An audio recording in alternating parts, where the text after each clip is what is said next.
Good morning, Judge Barrows. Good morning, everybody. Welcome back. We'll let you get settled and you can begin your opening statement when you're ready.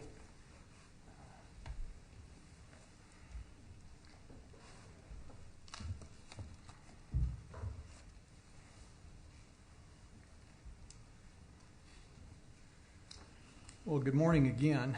I want to thank you, Ms. Roberts, and the members of the Commission for serving in this capacity.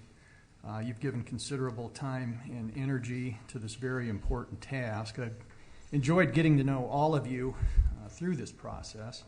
As I've said before, everyone on this commission is an interesting and accomplished person, and I never would have met most of you absent this process. A little bit about me. I'm proud to be a small-town Iowan, raised by small-town Iowans. I grew up in Fallitz and Comanche, both in Clinton County. Most of my family still lives in that area. My parents were children of the Depression who worked hard and eventually built a successful family business. I'm the first in my family to go to college, conscious of the sacrifices of those who made that possible.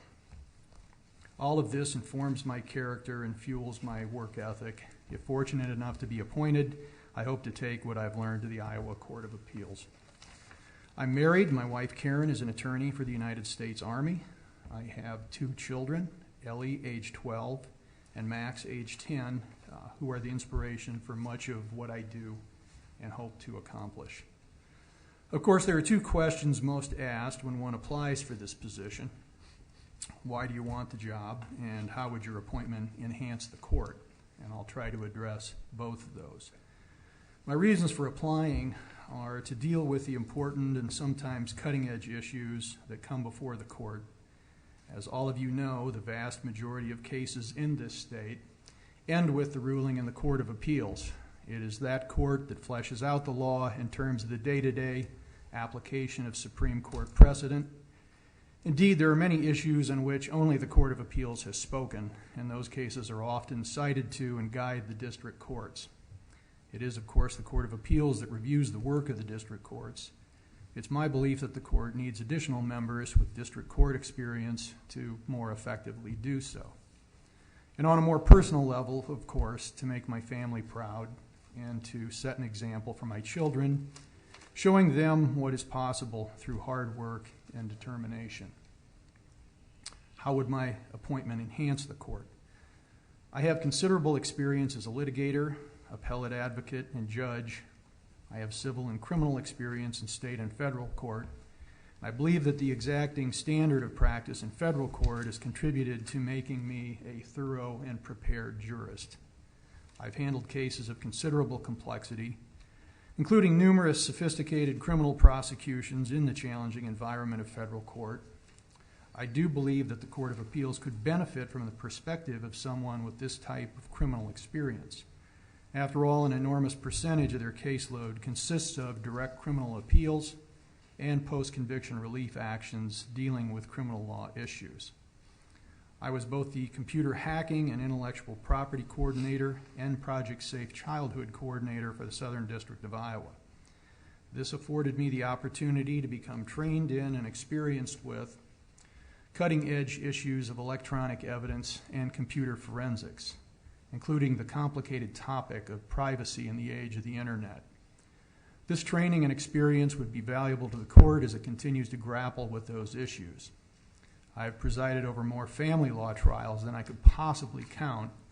This experience is important as a significant percentage of the court's work consists of reviewing those cases. I have been the drug court judge in the 7th Judicial District, with my rotation ending this past January. This has been a profound experience that has given me insight into the challenges faced by those in our criminal justice system who struggle to break the grip of addiction as they attempt to rehabilitate their lives. This has informed me as a district court judge and would continue to do so if I were fortunate enough to be appointed to the Court of Appeals.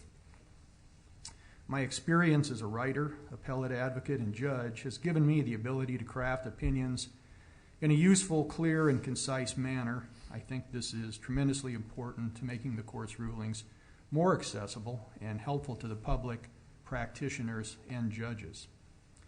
I have never been on the 60-day list.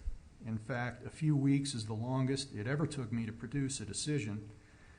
That was after a week-long bench trial involving numerous complex business issues. I normally have my decisions out in 1 or 2 days. I think that my chief judge and district court administrator would both tell you that I am one of the most efficient individuals in the 7th Judicial District. Always willing to cover another county on short notice and willing to fill in on a case when someone calls in sick or has a conflict. I routinely work the electronic queue on my own to help the administrative judge or take other random assignments to help my colleagues, and that is what they would tell you. I do not like to have the work build up on my desk or in my electronic queue. I get it done. Finally, I believe that I've demonstrated a patient, thoughtful judicial temperament while on the bench, a strong work ethic, and a firm grasp of the issues. I make certain that litigants have been heard and that they feel they have been heard. My many and varied life experiences leave me quite conscious of the frailty of the human condition. I have an appreciation for people from all walks of life, and that is something I would hope to bring to the Iowa Court of Appeals. Thank you. Thank you. And we'll now have opportunity for questions from the commission. Ms. Conover.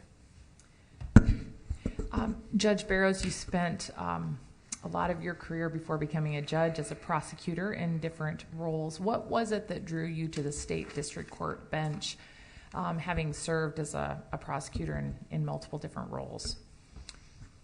Well, I think it was time for a new experience. I think I had shown as a prosecutor that I was an empathetic individual. I needed a new challenge, and I thought it was something that would be interesting to me, and I applied. Lo and behold, I was sent out of the commission. Thank you. Mr. Bloom. I have no questions. Mr. Spies. Good morning, Judge Barrows. Good morning, Mr. Spies. You were successfully able to navigate the transition from being a United States attorney, assistant United States attorney to the district court. What difficulties do you foresee in transitioning from the district court to an appellate court, if any? I don't think the transition would be as difficult as it was, frankly, from assistant U.S. attorney to the state district court bench. That was a fairly steep learning curve. Fortunately, I had a lot of people who were there to answer questions and assist me in that process, but it was difficult for a couple of years, no question about it. I got to the point after 2 or 3 years where I felt much more comfortable in the role. I tell people these days that you can throw anything at me, I can at least put the bat on it. But the transition from this position, I think, to the Court of Appeals would be far less difficult. Obviously, it's a very different job. It's research and writing. It's a bit more isolated. But the issues that you're dealing with are the same issues that you dealt with at the district court level. So particularly since I had considerable appellate experience in the U.S. Attorney's Office, I don't see the transition, if I'm fortunate enough to be appointed, as tremendously difficult. Thanks. Mr. Hoytink. This job is busy. I believe one Court of Appeals judge told me they were writing 2.5 opinions a week. Writing is crucial to the success of this job because we rely on it. We need to see what you write, and what you say has to be clear. I'm curious, you write books on the side. How has that developed you as a writer? Do you think you've gotten better because of that? Has that elevated you to becoming a better judicial opinion writer? Absolutely.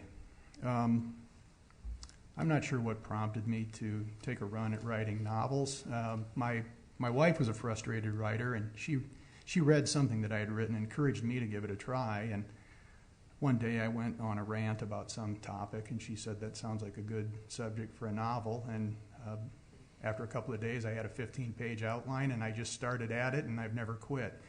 I had to relearn a lot of things when I began that process. There is no question that it has helped me in terms of grammar, punctuation, how to structure a document, how to carry the theme throughout. No question about it. My writing as a judge has improved tremendously because of that. My only regret with the writing that I do now is you're under such a time constraint, obviously. You have to just keep it moving. So things can't always be the work of art that I would like them to be. You do the best you can with the time that you have. At the appellate level, obviously, it's a different thing. You know, people are looking to that writing for guidance. It needs to be clear. It needs to be concise. It needs to be devoid of excessive dicta. You don't want an opinion to create more questions than it answers. I think that's particularly true with the Court of Appeals. You need to resolve the case that's before you without excessive verbiage. Still, you have to be exact and precise in your language. I think, as most everybody in here knows, sometimes the placement of a comma can make a big difference. And you have to know where to put that comma. Thank you. Ms. O'Brien. Thank you. Judge, you mentioned that you think your experience in federal court, in the federal court criminal system, would give you a good perspective and be of some assistance on the Court of Appeals. Could you explain how the federal criminal system is different from the state and why that might help you on the Court of Appeals? Well, it's different mostly, I think, in the meticulousness and the thoroughness of the practice. And obviously, Ms. O'Brien, you spent much of your practice in federal court. You know how exacting it can be. I think whenever you're subjected to that and you have to operate in that sort of environment, it simply makes you a better lawyer. So that would be one respect. I think that there are also issues that have been dealt with more extensively in federal court that have not yet been dealt with by Iowa state courts. I think some of the cyber and electronic evidence issues would be a very good example of that. And I think the experience that I had in that area would be particularly useful to the appellate courts in Iowa. Thank you. Mr. Sukup. No questions, but have enjoyed our visits in the past. Thank you. Me too. Mr. Goodman. Judge Barrows, I'd like to ask you a question, not about your particular candidacy for this position, but a question that might help us in deciding the three to pick. There are some people that believe that to serve on the Court of Appeals, you should first be a trial judge. Do you believe that rule applies equally to associate district court judges and district court judges, or is there a difference in terms of experience that would qualify one more than the other? And is the service on the trial bench, in your mind, a factor or a prerequisite to serving? And by prerequisite, I mean obviously not disqualifying, but something you would recommend that we consider as almost a bright line. Because we've got 9 other applicants who are not, and I'd like to hear your views on that and your guidance to us as a commission. Well, I don't know that I would say that it rises to the level of prerequisite, but I think something close to that. I certainly think that experience is tremendously important. Obviously, the Court of Appeals reviews what the district court does. It can only help to have some perspective on what the district court judge faces in particular scenarios when you're reviewing those at the Court of Appeals. As for the difference between district court judge and district associate judge, I see that probably as less important. I think it's the experience dealing with the issues in the courtroom and with district court administration that are particularly important. At the district court level, I think you probably see more of the issues that are going to go up to the appellate court, although a district associate judge obviously would argue, well, we're the ones that do juvenile court, and that's probably 20 to 25% of the docket. So, that experience is important also. Thank you very much. Ms. Law. I'm a transactional attorney, and I noticed there's a lack of people with transactional experience on the bench. Do you think having a position in your family business and doing some of those transactional work lends to help you on the bench in that aspect? Well, it certainly helps me understand business and some of the challenges faced by entrepreneurs. And when I worked in the family business, certainly, there were things that we encountered, employment issues, OSHA reviews, taxation issues that arise in a corporate structure, many things like that. So obviously having some familiarity with those issues is going to help in that regard. I mean, I was not a transactional attorney, obviously, but I've seen those things in the context of a family business, and I've also seen a lot of those things in the context of some very complicated federal prosecutions that involved businesses dissecting accounting records, business structures, voting records, things of that nature. Thank you. Mr. Gray. Good morning, Judge Barrows. Good morning, Mr. Gray. I wonder if you have an opinion whether it is a benefit to the Court of Appeals if our judges on the Court of Appeals are from different parts of the state, and if so, why? I don't think so. I think that it's helpful to have judges with a rural perspective, perhaps, and judges from a more metropolitan perspective. I think you could make that argument. In terms of geographic representation, I don't think that's particularly important in this state. I've often said of Iowans, there's only 2 degrees of separation between most of us, and we all know somebody who knows one of our friends or relatives. So I would see that as probably less important in this state. And I don't think geography gives you any particular wisdom in your analysis of the case. I think really we should just pick the best people. Thank you. Ms. Pearson. No question. Ms. Stanger. I do have a question. Good morning, Judge Barrows. How are you? Good morning, Ms. Stanger.